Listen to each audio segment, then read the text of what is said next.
Fortune, hein, qui elle également se bat de jour comme de nuit pour ne pas subir ces échecs-là, parce que elle aussi elle apprend. Voilà, c'est pas les diplômes simplement. Elle est très intelligente. Bonsoir à toi Fortune. Alors docteur, allons-y. Est-ce que le parent, en dehors des propos qu'il peut encourager l'enfant, est-ce que le parent n'a pas un autre jeu ou alors une autre baguette, si on peut l'appeler comme ça, une baguette magique pour amener l'enfant à réussir? Je prends un exemple, lorsque l'enfant est en pleine période scolaire, les promesses que l'on fait, si tu réussis, je vais te donner ci, si tu fais ci, je vais te donner ça, ne peut pas aussi avoir un impact sur cet enfant? Monsieur Elibouma, vous savez, je peux dire oui et je peux dire non. Il y a des enfants, quand on multiplie trop de promesses, ça rend l'enfant idiot. Il y a des enfants, tout dépend de la qualité que l'enfant a en lui. Vous savez, il y a des enfants, vous allez promettre ciel et terre, il va quand même, le jour où vous n'allez pas promettre, il va échouer. Voilà.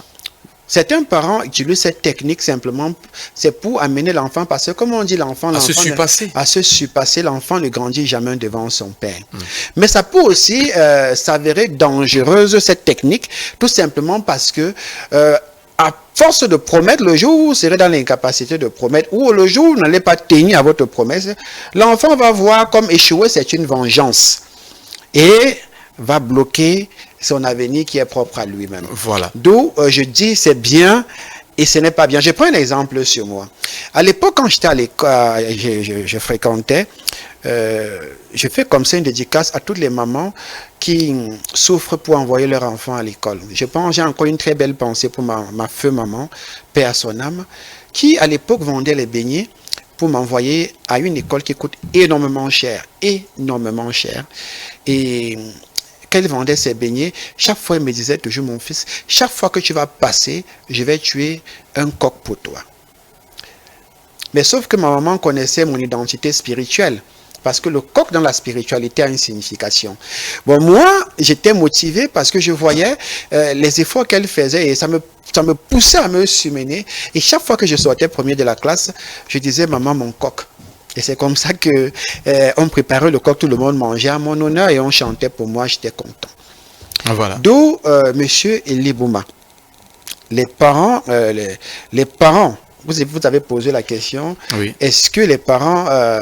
quelle était votre question, s'il vous plaît? Oui, la baguette magique, généralement, les parents ont cette tendance de faire des promesses. Est-ce que, en dehors de cela, ils n'ont pas une autre baguette magique pour booster un peu? Justement, c'est où j'en venais. La baguette magique, c'est ça. Le parent doit pouvoir créer une complicité. Susciter une complicité. Créer une complicité avec son enfant. Vous savez, quand les parents ont créé cette petite complicité, parce que vous allez voir, les enfants ont vraiment besoin de soutien. Surtout quand l'enfant va à l'école, il faut créer une très grande complicité, parce que le milieu scolaire, c'est un milieu qui expose l'enfant à plusieurs dangers. Je ne vais pas venir dire sur ce plateau, parler des phénomènes des drogues. Il y a des enfants à l'école qui font des pratiques, des trafics de la drogue, qui fument des substances interdites. Oui, voilà. D'accord. Et il y a des enfants qui vont, au lieu d'aller fréquenter, vont par exemple jouer au Djambo. Vous voyez? Oui, et ça va le distraire. Il y a des enfants, au lieu de se concentrer dans l'école, vont aller adhérer comme ça à des groupes qui vont les entraîner dans des débits de boissons. Et plus tard, l'enfant que tu envoies à l'école te ramène soit une grossesse si c'est une femme, ou encore si c'est un homme, vous allez voir plusieurs filles venir dire, il m'a enseigné.